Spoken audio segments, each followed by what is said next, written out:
bari kumpanga iki Bera mbabara ndagusabye kandi ntari bwamere neza ngo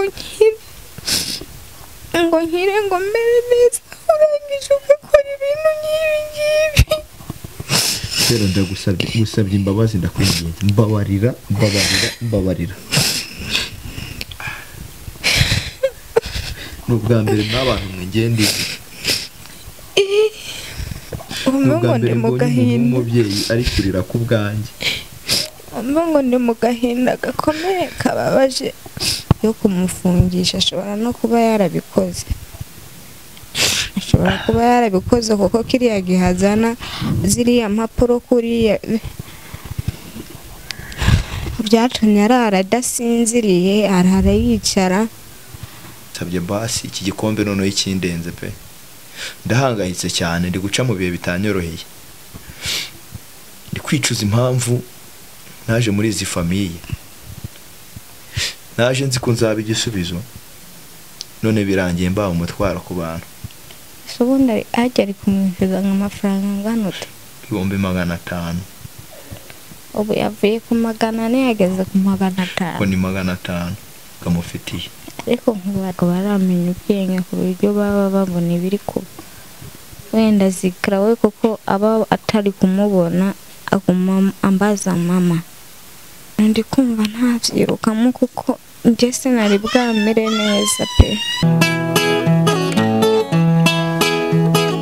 iyo nitegereje neza nkareba amazi na Innocent iyo nitegereje neza nkareba amazi na Innocent ntekereza urugendo rurerure mwagenze kuva mu buto bwanyu mwakabeje gukundana I love you so much come to me je t'aime trop nalingo mingwana manzi na Innocent nukuri ndabashimiye mwahisemo neza nukuri muraberanye manzi na Innocent songa mbere turabashyigikiye Oh yes, reka nongera ngo ikazo dukurikiranye kuri Manzi na Innocent TV muri kumwe na Nyashya Rwanda rwanya bwakazamura ibyishimo bya Rwanda bagasaka mutono saa 7 mikoro basa amatara gake cya gasambi ubundi wicare kuri Manzi na Innocent TV wirebere byinshi byiza tuba twagutegura umwaka dufite akazi kenshi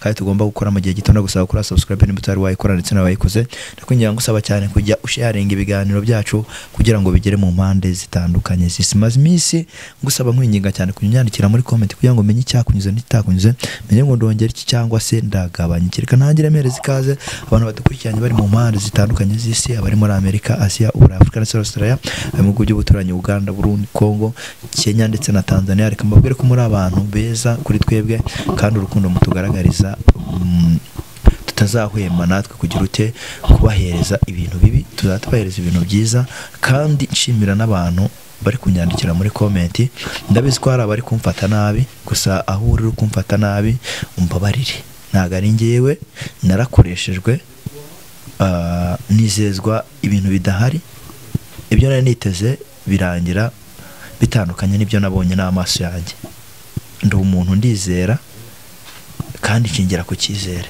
umunsi wa none rero murumva ijwi ryanjye riri hasi cyane bikomeye hari umuntu mubona imbere yanyu imbere ya byose bera gusabye imbabazi wakoze ntago ari sawa nta kuntu wari kwifata ukazana umuntu wari uzi ko ni ibibazo nyine bitararangira ukamuzana utatubajije cyangwa utaduteguje wowe ubwawe waje uvuga ko uje kudusura bisanzwe ariko wowe ubwawe wifitiye nyine izindi gahunda wari kumanza kubitubwira kuko ntiwari uzi ngo ikibazo cyaraheze cyangwa ngo bimeze gute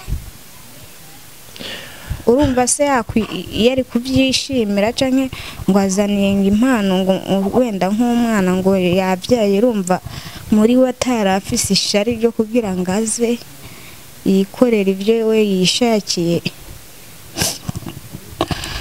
bera numva afite agahinda kenshi bera kenshi pe nsubiyemo ngusabye imbabazi mbabarira.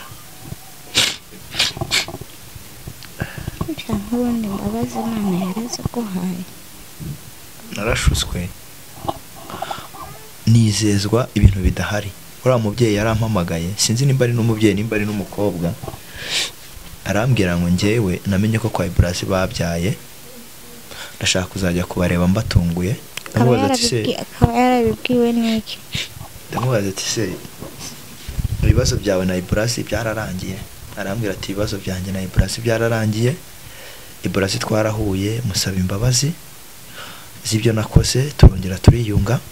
Ati nagize n'uruhari kugira ngo umugore we ave kwa muganga, nagize uruhare rukomeye cyane. Ati rero nyuma y'ibyo ndashaka kuzagenda njyeyo mbatunguye, nsabe n'umugore we imbabazi z'ibyo nakoze cyangwa se z'ibyo naba naramukoreye mbere. Ndavuga ati se niki cyanyemeza neza ko wowe ubwawe ibya ibibazo byawe na Ibrasi byarangiye? Nta nubwo nshaka kubyumva. Mbabarira basi ngusobanurire ndagusabye. Kuko ni mu gahinda gakomeye. Mbabarira ndagusabye. Ibibazo uri gucamo ndabizi. So anyeherereza ama screenshot ngo Ibrasi yamwishyuriyeho. Abantu bashaka no kuyabona ngiye hano nanayabereka imbere ya kamera. Ngira icyizere ndavuga ati ibintu birarangiye. Uburyo wakoze biriya bintu wari uzi kugira agaruke uko byagenze, ntabwo ubizi wowe, ariko umenye nyine ko washize mu gahinda gakomeye kandi gakabije. Reba ubu ngubu abana babiri mfise hano bose bari kumpangayikisha.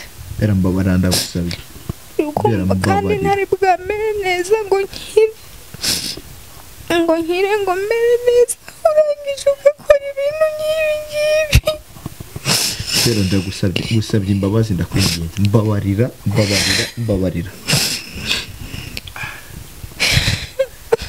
N'ubwa mbere n'abantu mwengende ngo ndi mu gahinda, umubyeyi ari kurira ku bwanjye.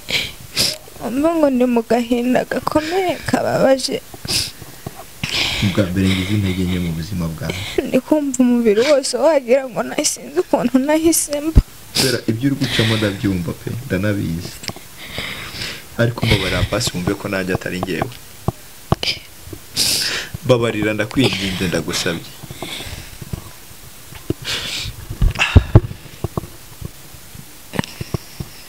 Ikintu cyambabaje nuko bitanarangiriye aho ngaho, bikaba ngombwa ko ambwira ngo jyane n'umugabo wawe ubagiye kubyumvikanaho. Ibyabaye nawe urabizi. Yaramfasha arambwira ngo nsohoke ngo bagiye kubyumvikanaho, arangije amufungirana mu nzu. Umusajya ubu ngubu ngari hehe? Nanjye ntabwo mbizi. Naje ahangaha basi nzi ko ari ahangaha. Ikintu cyantunguye nuko mbwiye ngo kuva wa munsi ntabwo aragera ahangaha. Ntagaragaruka hano kandi njye nta kintu nabikoraho. Nta kintu nabikoraho kandi ubwo bushobozi bw'ayo mafaranga avuga ngo bamwishyure nanjye ubwanje wayama nagira icyo nyakojejemo. Njye nta nubwo nayamuha pe, kuko ariya mafaranga ni menshi n'umuntu yagira icyo yakoreshamo, kuko niwe uri mu makosa. Nta kuntu yaje amusanga iyo yari yibereye ngo aje kumufasha ngo amugirire neza, nta nubwo yari yabimusabye, kuko ntabwo yari yigeze abimusaba. Gusa ndabizi Imana izobikora kandi ibyiwe bizaje habona pe, bizaje habona. Yirukange asubire, amafaranga niyo ari kubimutera hari igihe azashira.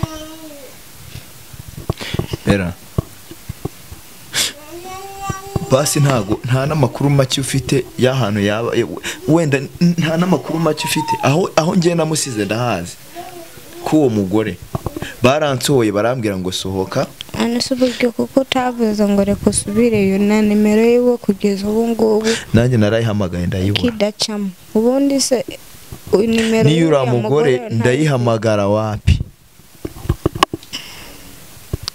ubundi yari afise gahunda yo kumufungisha yayigezeho iriya ryari ikosa rikomeye wakoze kuko yari afise gahunda yo kumufungisha ashobora no kuba yarabikoze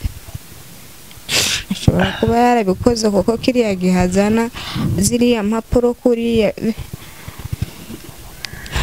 byatumye arara adasinziriye arara yicara uko yagiye nuko yavuze ati atongera kuzana akavuyo hano canke agiriye navuga ngo reka agende abikemure amubwire ngo amafaranga uko bazayishura akaduha amahoro tukiberaho neza narategereje rirarenga ngiye nabuze ikintu mvuga nabuze n'icyo nakora kandi ikindi kintu ngusabye imbabazi wampamagaye ndi mu kazi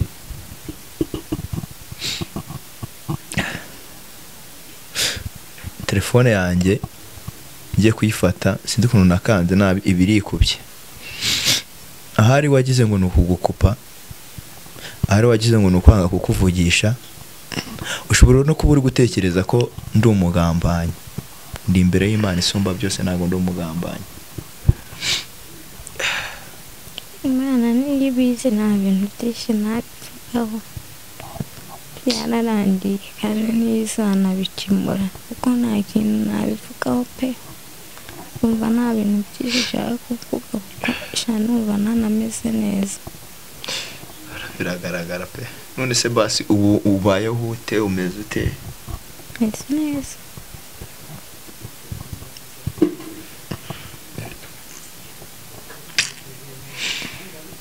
kumana n'undi akora iki ndamenya ura ibrasari nta nimero n'imwe ndi guhamagara ubikunde nanasubiyeyo banga ko ninjira mu gipangu cyaho hantu mugore ndamuhamagara simubona iburazi simubona simbizi icyo nzi cyo ashobora kuba atari kuri uwo mugore cyo ndakizi pe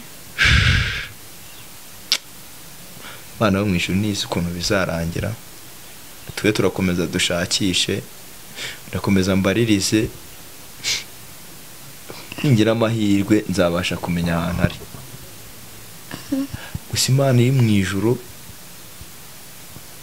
ndayisabye basi iki gikombe noneho ikindenze pe ndahangayitse cyane ndi guca mu bihe bitanyoroheye ndi kwicuza impamvu naje muri izi famiye naje nzi ko nzaba igisubizo none birangiye mbaho umutwaro ku bantu ubundi ajya ari kumwishyuza nk'amafaranga angana ute 500 ubu yavuye ku 400 yageze ku 500 ko ni 500 kamufitiye ariko nkubaza ubu yabuze abandi bagabo yashaka ko babana ataruriya nimba atabishaka babana yabuze abandi bagabo koko sinzi uburyo nabivuga sinzi n'uburyo nabyita ariko buri afite impamvu afite icyo ashaka kugeraho to makuru y'abana se bameze neza kuko ntacyo bahindura bariya ntabwo baramenya ubwenge ku buryo baba babona ibiri kuba wenda zikira we kuko aba atari kumubona aguma ambaza mama Beba ari hehe ariko nkamubwira ngo araza akarinda avuga ati mama Beba ari hehe akazunguruka inzu yose nkamubwira ngo araza yagiye ku kazi none basi ubu ndakora iki mw'abantu mwe namwe mungira inama ariko je nuko nta uriya nta byangombwa afise je nari kuzabyirukamo bino bintu mpakuriya mugora atsinzwe. Oya gutsindwa bwazatsindwa kubera ko nimba nta Azatsindwa umuntu ufite amafaranga we wamutsinda. ntago bishoboka.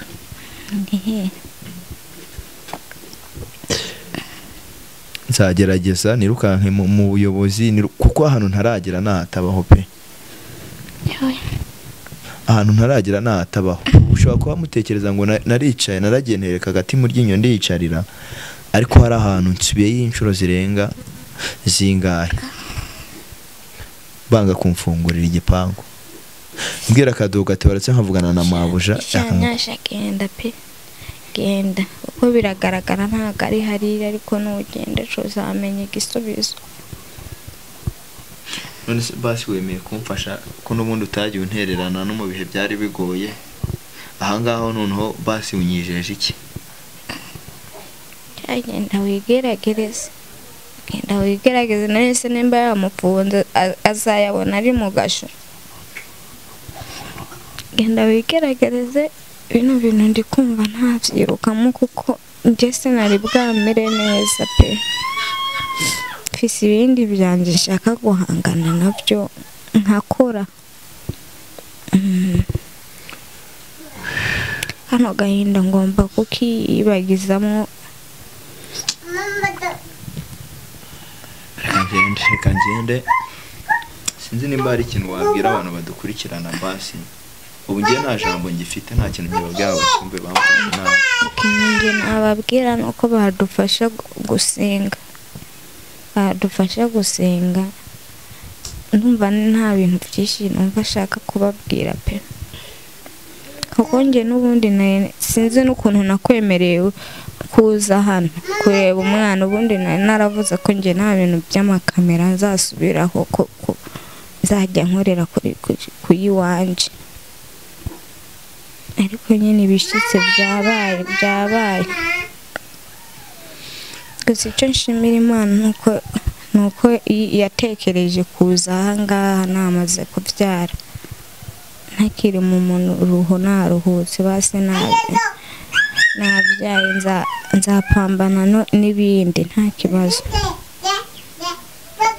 Nta kibazo pe. Reka ngende Imana igukomeze kandi igufashe.